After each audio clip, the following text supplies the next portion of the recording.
sexual abuse is that she is the offspring, her mother was raped. Do I have that plot right? You do. And people who watch this, who have been abused in their lives, they write to you. Constantly. What do they say? They share their stories. They disclose to me. They, you know, I think it takes a lot of courage to share that kind of information, and it's so scary and frightening, and there's shame attached to it, and I think the show has been incredibly significant in certain people's lives because it's sort of lended a platform and a safety, if you will, that, you know, this is on television, so it's okay to talk about, and it's been an incredible honor to work on a show that not only entertains but that educates.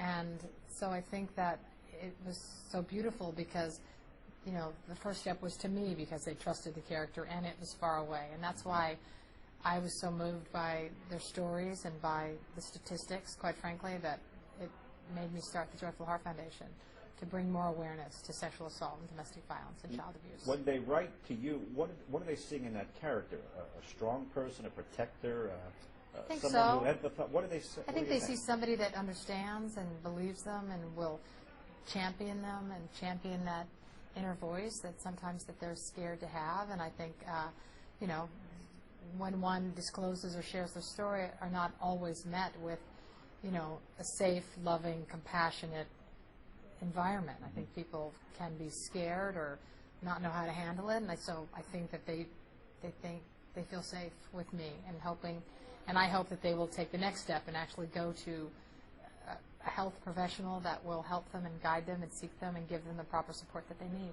So you have people writing to you, and you decide, maybe I can do more with this, so you start a Joyful Heart Foundation. Yes. Which is what?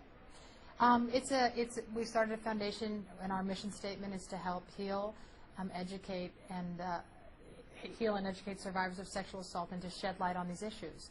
That, you know, there's so much darkness around these issues, and there's so much fear about it. So it's really about educating and helping people heal. I would say the organization is about giving people the courage to heal. Just walk me through how it might work. A woman would contact you. What happens to her along the way? A woman would contact my organization. Yeah. I have a woman named Miley Zambuto who runs the organization. We're not a crisis center, but we have retreat programs and we do healing programs. So they would contact us, and then we would take them on a retreat program. And once they're sort of in our family, they continue through retreat programs for their life until they get the support and healing that they need. How long do those retreats generally last? They're all different. There's week-long retreats, there's urban retreats. We started having the retreat programs in Hawaii, where we did most of them, but now we have urban retreats. So we have them in New York City, in Los Angeles, and we're starting to spread out to the rest of the states. And just talk a little bit about the dolphin involvement. I was reading about that. This is in Hawaii? That's part of it is dolphin therapy as well, where I don't know if you've ever had the I was in Atlantis, but I passed on it. You did. Maybe I should have. Well, this is a little bit different because I think in Atlantis they're swimming in a sort of a bay or a pool or something. This is actually swimming in the ocean with wild dolphins. And you know, the way I sort of liken it, the way it started was, you know, trauma is trauma, and it sort of goes into your body in a non-intellectual way. And so the premise behind it was having it be released from you in a non-intellectual way. A lot of people go to talk therapy and have a more conventional way of healing, which is also an incredible resource. But we try to do it a little bit differently and try to find creative outlets, whether they're art therapy or dolphin therapy, trying to get the ladies or young men who have been assaulted by these afflictions to do things that they haven't ever done and find ways to open up their soul again. A lot of times victims of trauma and domestic violence and sexual assault, you know, the way I sort of liken it to is, remember the doors in Get Smart, the way they close? The light goes out, and they are done, and they sort of check out. So we're trying to find a way to reignite their light and go back in a different way. And it's an extremely euphoric. I had a, you know, an epiphany and a very cathartic experience myself swimming with wild dolphins in Hawaii. It was one of the most beautiful, life-changing things that I'd ever done. And so, and I felt such joy and possibility, and there was a sacredness about swimming, you know, in the wild with these creatures that want nothing and have no agenda. And I think that, you know, victims of trauma have had something taken from them and had something stolen from them. and certainly a part of their soul when it's sexual violence. And so we're trying to figure out ways to have encounters where somebody has no agenda with you other than light and joy and happiness, and give people the possibility again. Right. And your program is more inclusive than the Dolphins. There are Oh yeah, things, there's several things. There's, as I said, there's art therapy, there's yoga therapy. We're actually we're doing a retreat program which is quite exciting called Healing the Healers, because, you know, police officers, rape crisis counselor, and anybody in the field of domestic violence and sexual assault are inundated daily with this trauma, and it is so overwhelming even to the healers and the health professionals that they get burned out. And I was speaking with, I was at a CAC a couple of weeks ago and speaking to this cop who was really having a rough time, 3 cops actually, but I was talking to the guy, and he was telling me some stuff that he had seen that was so horrific, sexual assault involving a 13-year-old girl that was pregnant by her uncle. You know, you sort of can't breathe after you hear a story like that. And this guy was sharing this and some other things that he had seen, and I said, how do you deal with that? How do you deal with what you see every day? And they don't, and they're not really allowed to talk about it, because if they certain cops, if they show weakness, then they'll be like, fired, or they feel like, you know what, you're not in a situation where you can handle an emergency. So they really are left in so many ways to deal with it themselves. But the fact is that we are human beings, and these kind of things affect us. And there's no way that you hear a story like that, especially daily and for years, and that doesn't affect you and who you are as a human being.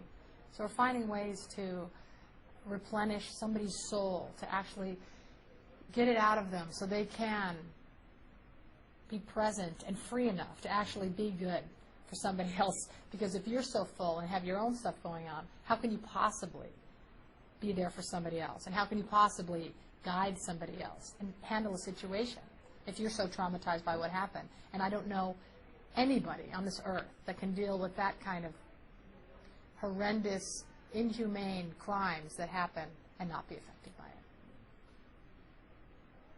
This was an area that you had not thought about before it presented itself? Yeah. It's This is all new to something you? all new to me. This is something that when I started SVU, I knew nothing about sexual assault or domestic violence for that matter. But when people, most people get emails that say, fan mail that say, I love your show, can I get an autograph? An autograph. That's not what people were writing to me. People were saying, my father is doing something to my sister, I want it to stop. My husband forces me to have sex with him. I was raped when I was 15. I'm 40. I've never told anyone. I mean, I get so much email of women disclosing to me that are too fearful to come forward. And I thought, you know what? I've been put on the show for a reason. And how can I give back? How can I give a voice to people who feel at this time that they don't have one? How can I give them back their voice? And so that, coupled with the statistics that 1 out of 4 women, 1 out of 4 girls, and 1 out of 6 boys will be assaulted before they turn the age of 18. Before the age of 18, we have to do something. We have to educate, young men and women, and we have to teach women how to protect themselves, teach women how to say no, teach them how to, if they know that they're going to go to a bar and drink, well, okay, we're not going to stop kids from going to bars, we're not going to stop people from doing that, but we can say, look, alcohol impairs your decision-making ability. How can you keep yourself safe if you're going to do that? What about the buddy system? If you say, okay, we're going to go to a bar tonight and whatever, how about if I go with your girlfriend, you go home with your girlfriend? What are ways that we can sort of impart protection or safety or education for young women and men to make better decisions and to make them think about things in a way that, well, how will I feel about this tomorrow? How can I make better decisions today that will affect the rest of my life? And how can I keep myself safe? Now, sometimes you can't, but I think through educating people and going, guys, this stuff happens. It happens. That's a fact of life. How can we change it? How can we take care of our kids? How can we educate people so they make different choices and keep themselves as safe as you possibly can. Obviously, accidents happen, stuff happens that you can't stop. But there's certain things that we can, and that's exciting, and I think that's our part. And I feel lucky enough to have a platform to begin a dialogue about this when a lot of people are scared to talk about it. Well, it's a big responsibility. It is. As you keep talking about sport, it's a huge it's a responsibility. little more than just a cause. It seems as if it's sort of become a part of your life now. In addition to the work and the family, this is now a big responsibility. Definitely.